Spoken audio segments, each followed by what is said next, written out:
Isa sa mga must visit dito sa Manila kapag kayo namamasyal, ang Plaza Lorenzo Ruiz, isa sa pinaka makasaysayang lugar sa Manila. Ito yung tinatawag nilang pintuan ng Binondo dahil ito ang nagsisilbing main square sa harap ng Minor Basilica of itong Binondo Church at tuwing may naglalaki ang mga events ay dito ginaganap.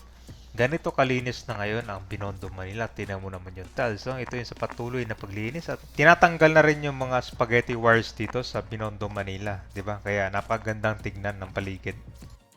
Okay guys, so nandito na tayo ngayon sa Plaza Lorenzo Ruiz. At ito na yung update natin dito. Tingnan mo naman kung gaano kalinis to. Dati ito, kulay itim talaga yung tubig ng fountain. Tapos marami pang dito, ginagawang panliguan to eh. Ayun no, sakto no. Ay balik na sa dati yung linis. Ganyan dapat to. Plaza Lorenzo Ruiz, isa ito sa mga main plaza dito sa Manila, Binondo. Kung saan kung magkakaroon ng mga events kami tulad Chinese New Year, ito ginaganap at talagang nagmistulang basar to. Kaya naman talaga minimaintain yung kalinisan dito tulad dito mga tiles. Oh. Yep. Basag-basag yan. Pinalita lang para umayos.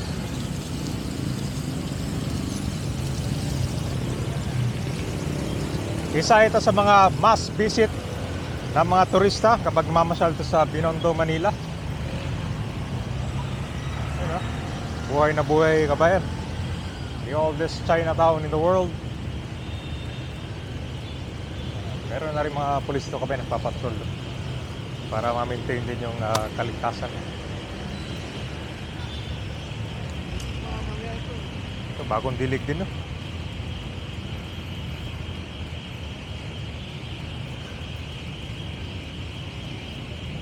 Meron ng police outpost pa. Ito yung San Lorenzo Monumento.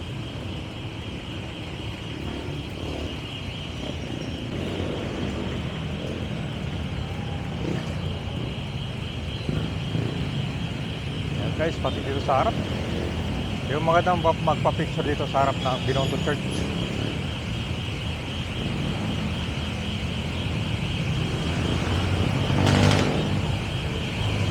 Yun.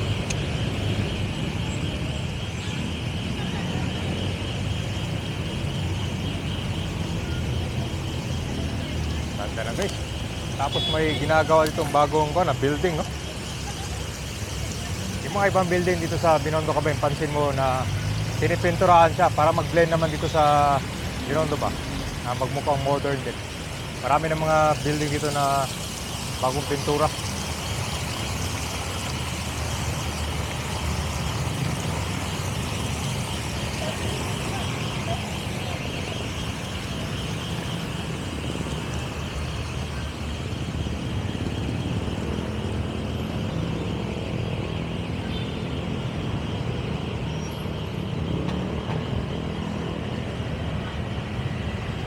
Sobrang ganda ng background dito.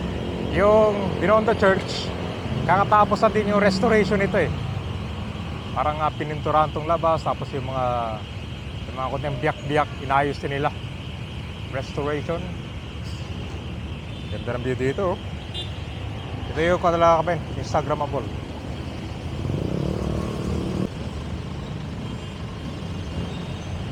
Ganda Chinatown.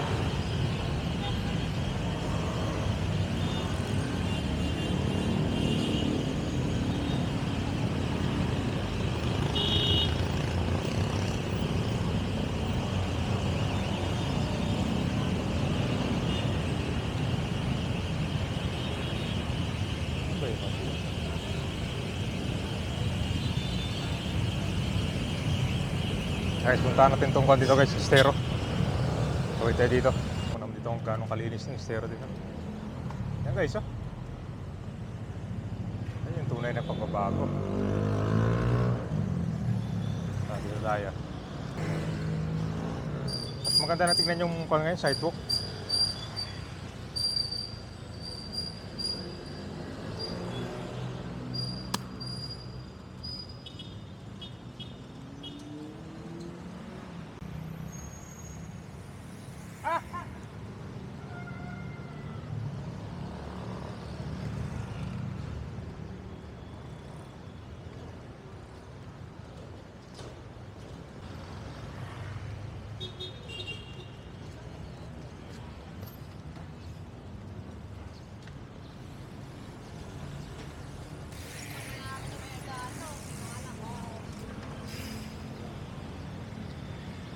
ito yung isang exit ng Kanto, Binondo Intramuros Bridge.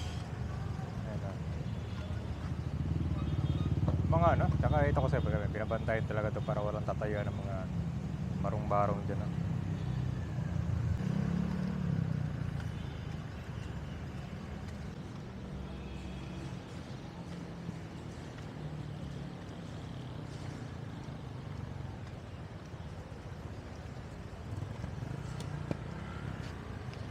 Yung mga bakod na nilagay nila dyan para hindi magtapon ng basura.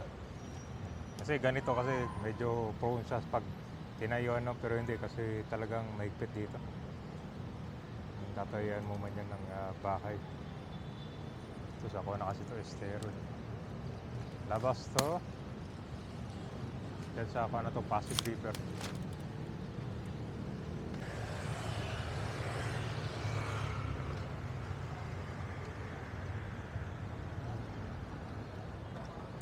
Dito lang sa kalsada pala meron, no? Unting-unting binahayan pala to dito. So parang kung na guys, ginawang squatting area. May mga nakatayo din na kung dito. Konting mga kwarto.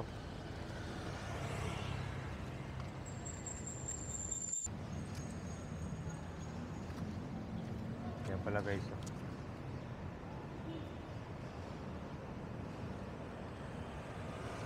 Ito na lang yung kailangan i-clearing dito sa kabila, no? Kasi ba siya, napuno.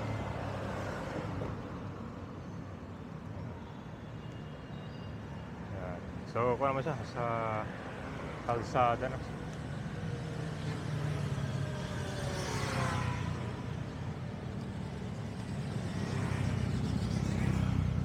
Anong sabi nyo sa sidewalk dito? Ito yung merong mga dragon lampos sa Quintin Paredes. Quintin Paredes. Ganda na, maayos na. Walang mga vendor dito. Ito naman yung mga ito. Kapuntang Ongpin.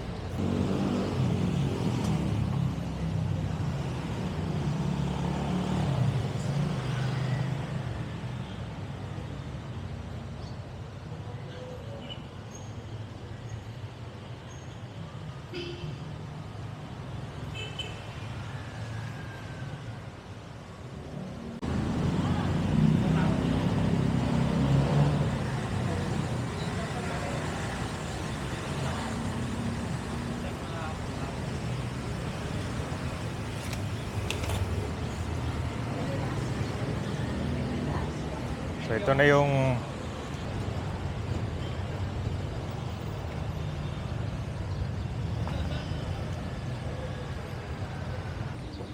bagong pintura.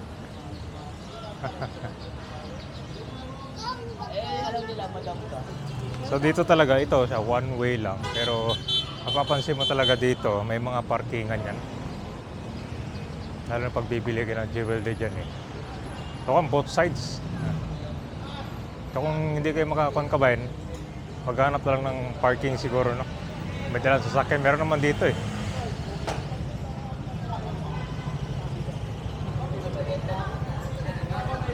Okay, so trending na kainan. Kulang ng linis na lang itong mga lampos. Oh.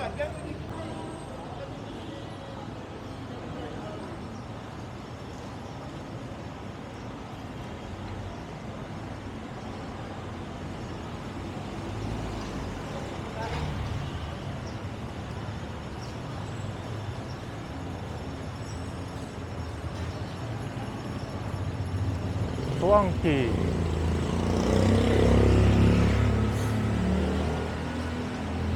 Haba ng pila talaga dito guys. Oldest fast food.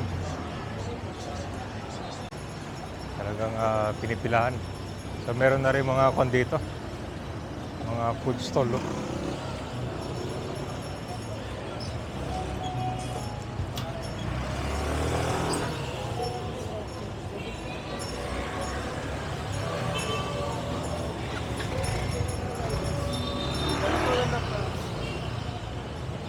Family Street.